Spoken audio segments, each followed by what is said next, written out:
So I've gotten a lot of questions in the past few years about scapular fusion surgery or scapular fixation surgery. Basically, it's a surgery for FSHD, which is for muscular dystrophy that I have, and that, so many people around the world have. And what this surgery does is basically they fuse your scapula bones, which are the bones on your back, your upper back. They fuse them to your rib cage. And it's a surgery that takes a lot of time, requires a kind of long recovery, but it's also a surgery that can change your life. And for me, it's definitely changed my life in a good way. So I basically just wanted to talk about what it is, pre-op, during op, and post-op, just because I know people have a lot of questions about it when they're thinking about doing it. So this is all my experience too, so it's not always exactly the same for everyone, but I just wanted to let you know first that that's the case. So pre-op, so why I did it, our scapular bones stick out, so I was very self-conscious of that, very insecure, and I was always trying to hide it, so I wanted to get rid of that. It was probably my biggest insecurity with FSHD at the time, and this was about middle school when it started to show.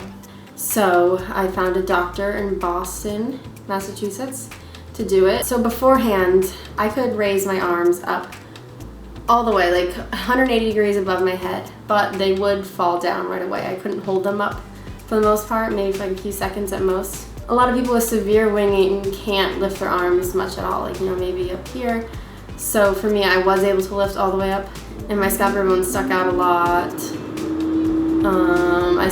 You gotta make sure that you go to a really good doctor who's done it multiple times, many times, because you can't just go to someone who has done it once or twice or done similar surgeries, because this is a very serious surgery and can have complications if it doesn't go well.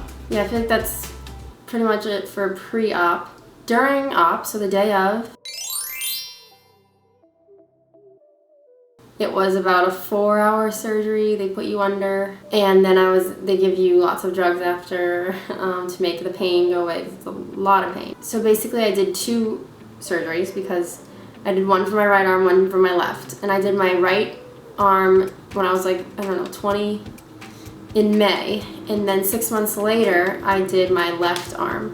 So you have to do them at least 6 months apart. You can't do them on the same day. Otherwise you can't do anything. It's 4-hour long surgery. I get out. My first one, my whole right arm was numb. It was a really uncomfortable feeling. And then the pain just started coming. It was really bad pain. So I was in the hospital for 2 days, the day of the surgery and then the next day. Then I was able to go home. So I'll talk about post-op. So post-op, you're left with 4 big scars on your back. Depending on the doctor, I know that you'll definitely have scars right where your scapula were, big scars. The other 2 depend where they take the bone graft from, because they had to take bone graft from my lower back hip, basically, on both sides. You'll see in the picture, I show all 4 scars. The bottom ones are just from bone graft that they took for the surgery.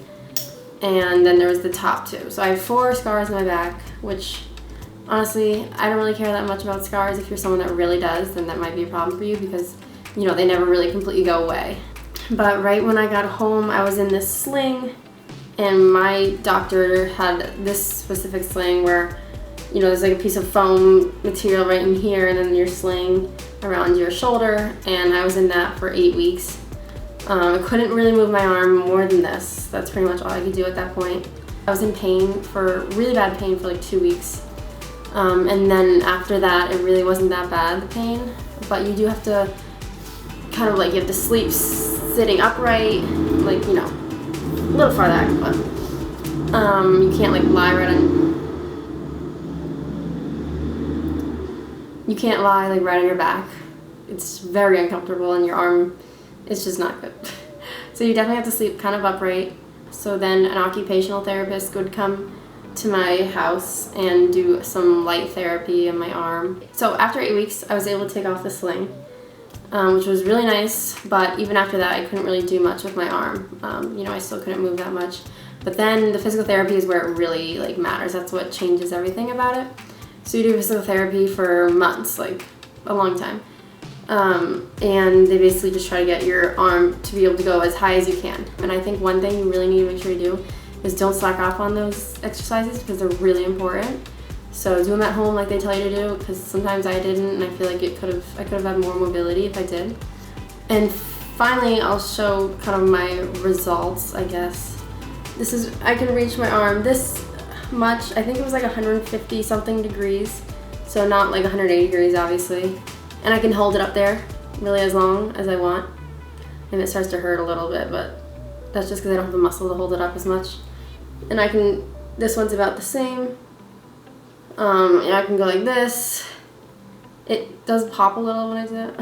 And then for like the first 6 months, you also can't lift heavy things. You can't, exert a lot with your arms. But after that, it really doesn't matter. You can do whatever you want. It's not gonna, your bone, the doctor will let you know when your bone has finally like fused, and that's when, I think that was 8 weeks. I'll talk about the pros and the cons.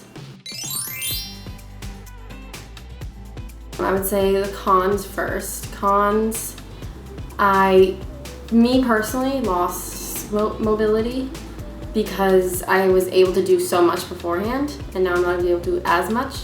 But I feel like most people with FSHD who get this surgery can't do as much as I was able to do before my surgery, so I think it'll probably benefit most people in mobility-wise and range of motion. One thing that's kind of annoying for me is that I can't put my hair up like right behind my head like a normal ponytail. This is as far as I can reach, which is something I could do before surgery. I could lean over the side of my bed. I know, I'm sure a lot of people with FSHD do the same thing. Lean over the side of my bed, put my hair up, braid my hair. I could do all that. Now I can't do that, which is kind of annoying.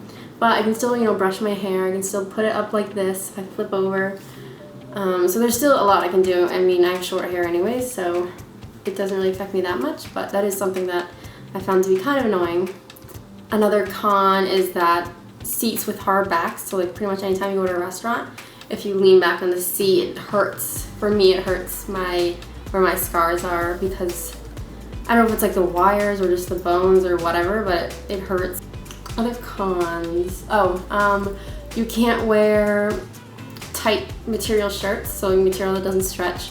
It's hard to put like a tight material shirt over your head. I can't do it. So I have to wear like stretchier things, which hasn't really been a problem. So I'll talk about the pros. The pros are that it helped me for the long term. I can now, hold my arms above my head. I think it'll help me later in life when maybe I wouldn't be able to lift my arms, and now I can.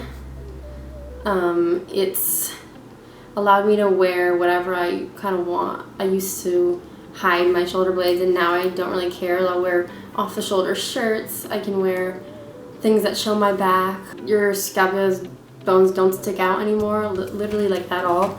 You can see on mine, no matter what I do, they won't come out. My back's completely flat. Yeah, if you have any more questions, I feel like I talked pretty much about everything I could about the surgery. And if you want to learn more about FSHD, check out the link in the bio to my documentary where I talk about what it is and how it's affected me and my family. So thanks for watching.